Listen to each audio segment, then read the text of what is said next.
Salut à tous, c'est Axel de testmobile.fr, je suis au MWC 2015 sur le stand de Samsung, j'ai dans la main le A7. Alors le A7, il n'est pas tout à fait nouveau, enfin il est relativement nouveau, mais il n'est pas extrêmement récent dans le sens annoncé il y a une semaine. Mais c'est un appareil que j'avais pas pu voir précédemment, notamment au CES.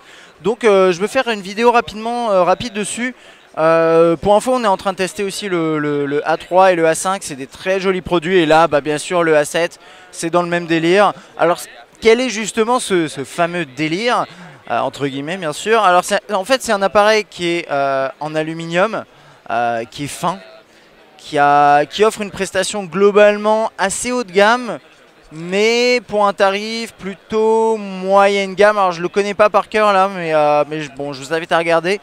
Je vais passer dans les specs et vous verrez. Donc c'est un 5.5 pouces HD, enfin Full HD pardon justement, Full HD, c'est du Super AMOLED, il pèse 141 grammes, plutôt léger, et très très fin également, hein, 6,3 mm d'épaisseur, c'est vraiment pas grand chose.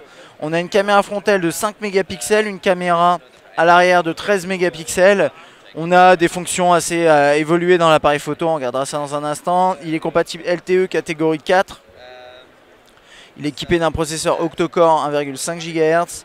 Il tourne ici sous Android 4.4, mais a priori il devrait passer sous le Lollipop.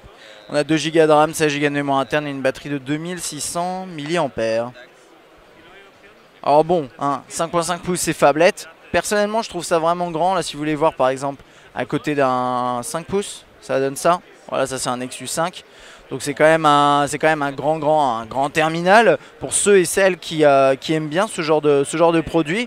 À côté de ça, on a un design qui est vraiment réussi en aluminium. Alors ici, il est peint, mais avec des chanfreins qui sont bien visibles ici, chromés, qui brillent. Enfin là, il y a beaucoup de lumière, donc ça se voit beaucoup. Mais plutôt sympa et très très fin. Vous voyez, enfin l'appareil est très très fin. 6,3, c'est rien quoi. Le bouton on-off, verrouiller, déverrouiller.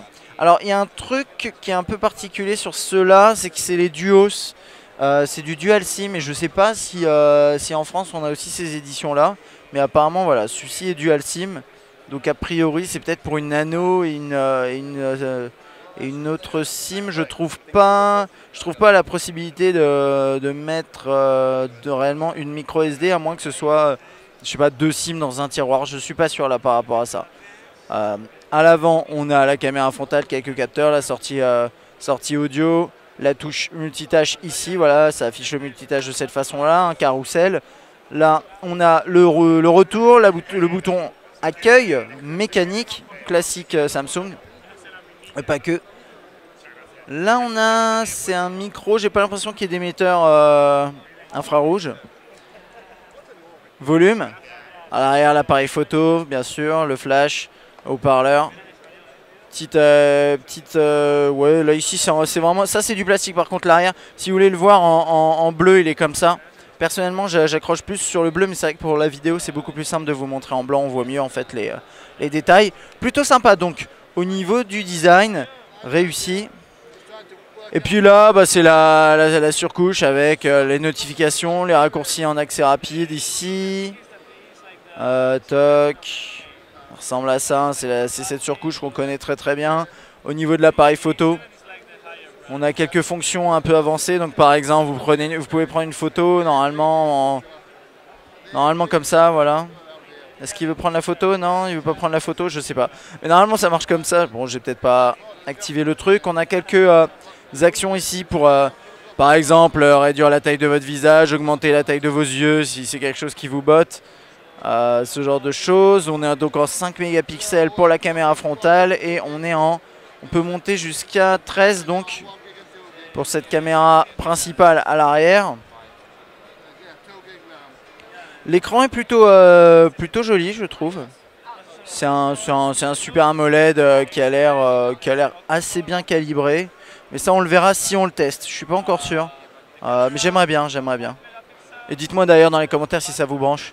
Une sorte de, voilà, c'est une phablette, en gros phablette en aluminium, avec des specs plutôt haut de gamme, mais pas, normalement on tape pas dans les tarifs des notes, etc. Là on est sur quelque chose de haut de moyenne gamme, on va dire, si ça peut se dire.